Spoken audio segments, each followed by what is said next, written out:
Hello and welcome. My name is Michelle. I am your emotional resilience coach, and it is fantastic to have you here with me today.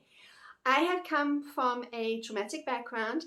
I grew up in a rather abusive home, and what my joy is, what my passion is to help you gain tools and new patterns of living, thinking, being, so that you are no longer stuck as being a victim in your own life.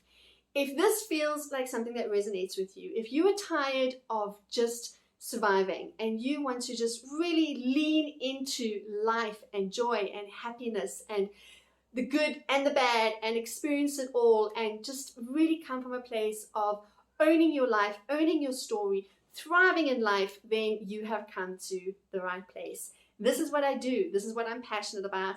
This is what gets me going and excited to share skills and thoughts and ways of being. If this sounds like something you are interested in, you want to know about, you want to learn, please do hit the subscribe button and come with me on this journey of resilience.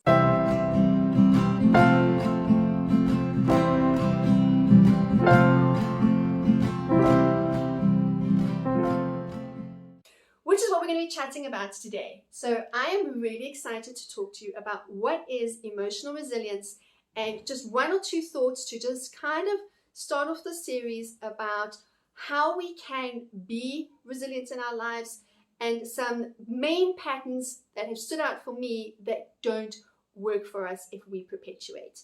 All right, this is not about you judging yourself, beating up on yourself, fighting with yourself about none of that happens. Patterns are just brought about from generation to generation. You know, what we've learned, the way we've kind of survived so far, most likely were patterns we picked up by watching our caregivers who watched their caregivers and so on and so forth. And so it keeps going, and it's how society has survived. All right, what we want to do is we want to be happy. Our brains are wired to seek pleasure, avoid pain, have happiness, joy, and it's a bit of a roller coaster ride. And unfortunately, so much has been learned and picked up along the ways that don't serve us. And these are things I like to highlight, that it looks like it's normal because everybody does it, but do we want to live like everybody? It's not normal. Let's break out of these bonds. Let's break away from these chains and let's take our power back. And so to begin this series, the first thing that I feel I really need to talk about is getting away from the habit of blaming other people. Now, this is very tender ground. This is very tender territory because I am not for 1 second minimizing anybody's pain, trauma, horror. All right, I've been through enough of my own to not do that. That's not even. I'm not doing that. All right. What I am doing is saying that what we tend to do is we tend to get stuck in that place of blame. And unfortunately, that place of blame keeps us from not progressing, from not stepping out into our own power. We kind of stay in this place where we perpetuate these patterns of dysfunction. And what we do is we just keep blaming people around us. Oh, well, if he hadn't said that, if she hadn't shown up like this, if only this hadn't happened in my life. All right, terrible things happen to people all the time, and it is horrific. It is heartbreaking, it is sore, but what resilience actually is learning the tools and skills to bounce back from that. It doesn't mean that life is not going to knock us off our feet. It doesn't mean that life isn't going to be incredibly hard. Some people like to describe life as brutal. All right, that's their experience. Life is brutal, and I'm not taking that away from anybody. I have experienced a lot of trauma in my own life to know that it can be. Life really can be. But I've also learned ways to move out of toxicity, move out of dysfunction, and to grab my power into a place of owning my story, no longer being a victim in my own story, letting go of past patterns of what was, what did happen, and loving it, honoring it from a point of view of I am the person I am today because of it, but also knowing that my future, my present, going forward, it doesn't have to look like that anymore. And the first thing is to take responsibility for our feelings, to realize that the way we feel is because of the thoughts we're having about life, situations, past, present, future, whatever it is, it's our thinking. And a good place to begin is to just stop blaming other people. Blaming other people keeps us stuck. It keeps us from progressing. It keeps us in a very dark, wounded place. We wouldn't feel the need to blame people if we were feeling happy and in control and full of light and love and wonder. All right? Often blame comes from a very sore place where we want to lash out and we want to say it's because of her, it's because of him, it's because of that happened. Blame, I've seen over and over again, leads to bitterness. It leads to misery. And it's not a place that we want to be in. All right? We want to thrive in our life. We don't want to stay in this dark place of bitterness. And I read a beautiful quote. I'm going to share two quotes with you. One I read, it went along the lines of, we can't spend our lives hanging out under someone else's umbrella and then complain that we're getting wet. It's not up to other people to make sure that we are happy. It's not up to other people to make sure that we stay dry. It's not up to other people to be concerned with how we're feeling. That's our job. That's our responsibility. That is something we need to do for ourselves.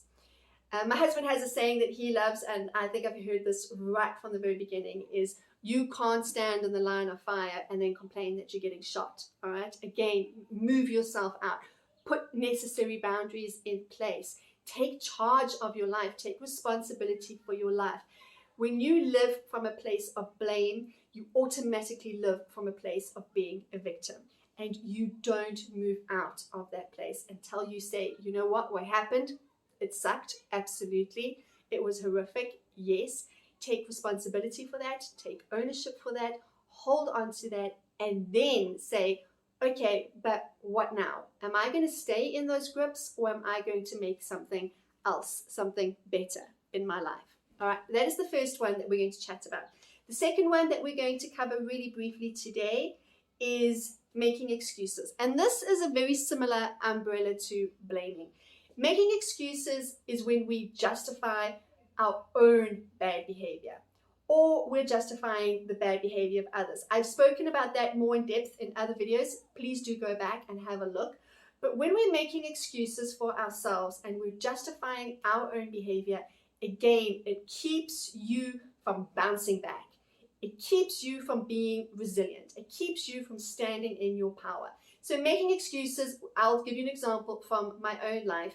I could say, well, this is how I was brought up. This is what I know. I don't know anything else. These were the patterns that were shown to me. And so this is what I do because this is all I know. All right. That would have been me making excuses. Instead, what I did and what you can do is you can say, look, this doesn't work. Clearly it didn't work. There is something else better. There is something more out there. And what is it? What does it look like? And go searching for it. If you found my page, fantastic. I have so many different ways of being and patterns of thought and ways of living right here on this channel. Go through some of my older videos and you will pick up on some of them. It's about breaking free of living and thinking and believing the way we were brought up that life was supposed to be. I'll give you one more quick example.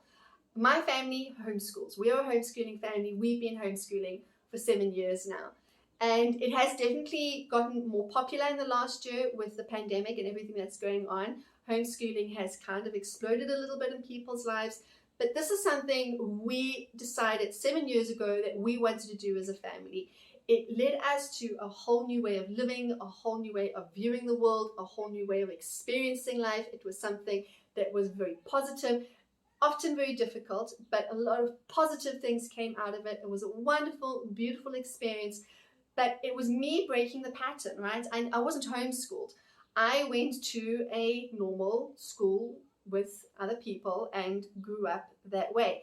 And I'm not diminishing it for 1 second. I'm not saying that that's the wrong way to be. I'm saying that that works for a lot of people and it is the best way for a lot of people. A lot of people, that is just what works for them. That's what they need, right? This is a good fit for them. But with my children, it wasn't a good fit for them. Instead, what we did is we thought, well, we don't want to be victims to the system. All right, we're not going to stand under the system's umbrella and then complain that we're getting wet because they're not looking after our kids. They're not doing what's in the best interest of our kids. They're not meeting their needs. So we took the power back into our own hands. We took that leap of faith, that step of let's go out there, let's homeschool, let's see what this looks like. Worst case scenario, we go back, and we've never looked back. All right, we just decided we're not going to make excuses anymore. We're not going to say, well, everybody does it, or it's the way it's always been done, or it's just the way things are. We found our way, we found a good groove. I have one child who is finished, I've got another child who is busy with his finals, and it was a good fit because we didn't just accept the excuse of that's just the way it is, that's just the way things are always done. Resilience means questioning things. This might be the way things are always done, but do I want to do things this way? Is this working for me? Is this serving me? Is this serving my family? Is there another way? And going out and looking for other options. The world really has them. The world has amazing things, amazing, incredible, innovative people who are doing wonderful things in all spheres of their life. And you can find them and just meet up with them and chat with them and learn from them and adapt ways of being that suits your way. My way that I share here, if it resonates with you, that's fantastic. If it doesn't, that's okay. Find people who will speak to you, speak right to your need, and show you on how things can be different. We do not need to accept excuses or make excuses, and we certainly don't need to live in a place of blame. These keep us as victims. Thank you for joining me. I hope you have a most fantastic day.